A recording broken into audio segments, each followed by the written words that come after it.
La reine du premium français, c'est elle, la DS9, donc la grande berline qui est fabriquée en Chine mais qui veut s'attaquer aux allemandes. On l'avait déjà essayé en version PureTech 225, donc en thermique d'entrée de gamme. Ici, on a l'hybride 225 e-Tense et surtout le niveau de finition le plus élevé, donc Rivoli Plus, mais ça on va y revenir une fois à l'intérieur. Donc cette e-Tense 225, comme son nom l'indique, fait 225 chevaux, c'est une hybride rechargeable avec environ 50 km d'autonomie annoncée en cycle WLTP. C'est l'hybride rechargeable le moins puissant de la gamme DS puisqu'elle récupère aussi la mécanique de la Peugeot 508 PSE, donc avec 360 chevaux, mais pour le coup évidemment bien plus cher.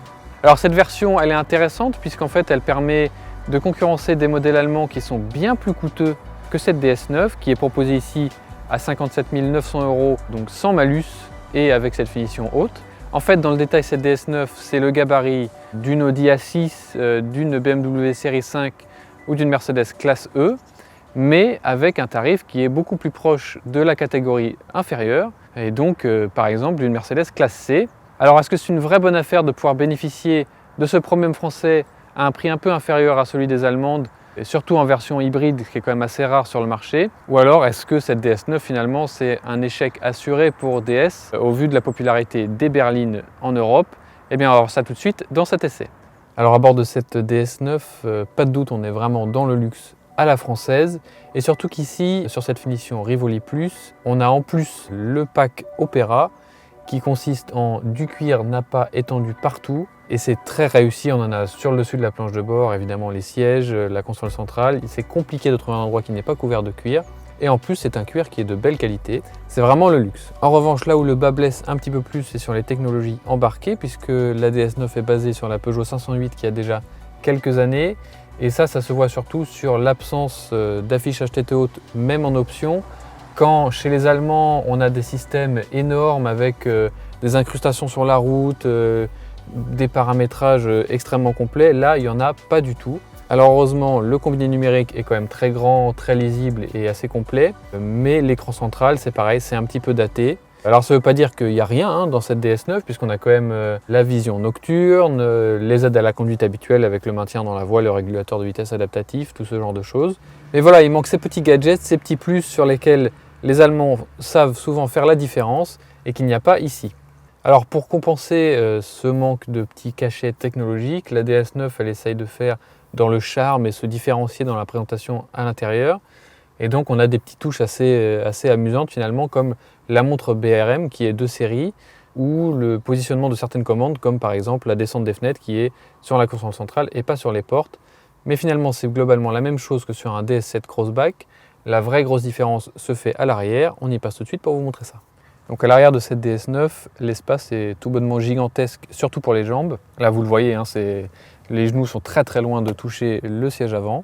Sur ce niveau de finition Rivoli Plus et avec le pack Opera, la petite spécificité c'est que les sièges arrière sont équipés du pack Premium et qu'ils sont donc chauffants, ventilés et massants avec les commandes dans cet accoudoir central pour les fauteuils massants sur le côté. Sans surprise, on est donc très bien installé à l'arrière de cette DS9. En revanche, un petit défaut, pour les très grands, donc plus d'1,90 m, la garde au toit sera peut-être un peu limitée.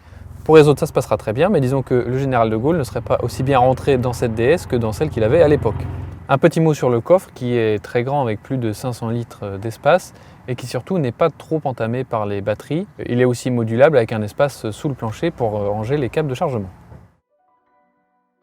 Alors au volant de cette DS9, on va commencer par parler du moteur hybride e-Tense 225. Alors c'est un ensemble qu'on connaît très bien puisqu'on le retrouve sur beaucoup de modèles chez Peugeot, notamment la 308, le 5008, ce genre de choses. Donc on n'est pas vraiment surpris par ses performances. En revanche, ce qu'on peut dire, c'est que son caractère va très bien à cette DS9 parce qu'il est très doux. Le moteur thermique se coupe assez rapidement dès qu'on est à allure stabilisée. Il se coupe et on passe en mode électrique et c'est très silencieux évidemment. En revanche, là où ça pêche un peu, c'est sur les performances et les reprises, d'autant que cette DS9 e-Tense pèse plus d'1,8 tonne. Et avec 225 chevaux, forcément c'est un peu juste, surtout batterie vide.